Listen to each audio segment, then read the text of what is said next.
Yo, what is up? It's Ingredient World, and we are going to answer the question of what is gluten anyway? Well, I'll tell you along if it's bad for you and what is gluten even in.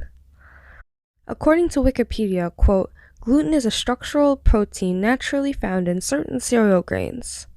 Although gluten often only refers to wheat proteins, in medical literature it refers to the combination of prolamine and glutenin proteins naturally occurring in all grains that have been proved capable of triggering celiac disease.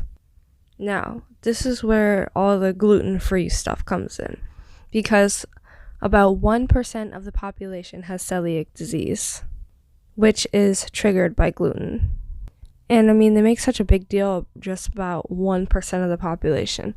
But that's a lot of people. 1% of the world's population. That's about over 80 million people.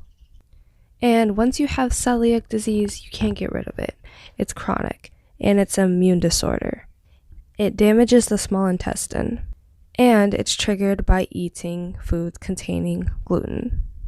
The disease causes long-lasting digestive problems and keeps your body from getting the nutrients it needs. So if any of those symptoms sound like you and you're eating a lot of foods like wheat, barley, rye, bread, pasta, pizzas, and cereals, you might be suffering from celiac disease. Now, is gluten bad for the rest of us who don't have celiac disease? Possibly. So here's the thing. Gluten provides no essential nutrients, according to Harvard. Also from Harvard, there are people described as gluten sensitive.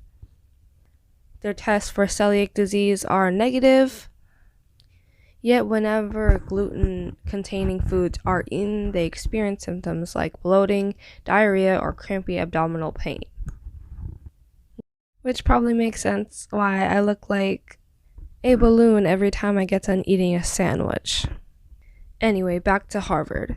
There is no compelling evidence that a gluten-free diet will improve health or prevent disease if you don't have celiac disease and can eat gluten without trouble. Of course, future research could change this.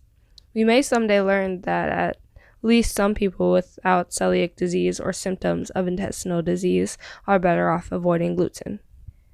Be warned, and if you do try this diet, make sure you're getting a significant source of folic acid and iron because non-gluten foods usually lack in the folic acid and iron department, as well as less fiber and more sugar and fat. Several studies have found weight gain and obesity among those who follow a gluten-free diet.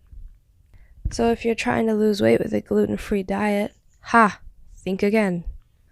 The bottom line and my takeaway is that I think we could all cut back on the bread, the pastas, the pizzas, and the cereals.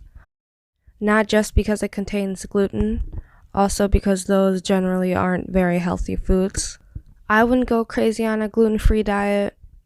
That's just what I recommend. I mean, of course, unless you have celiac disease or gluten sensitivity. But remember, the best diet is the one you can stick to. I hope I answered all your burning gluten questions. All of my sources will be linked in the show notes. Remember, I am not a professional nutritionist, just somebody with access to the internet, and I try to make sure all of my sources are verifiable and trustable. I do hope you enjoyed this episode of Ingredient World.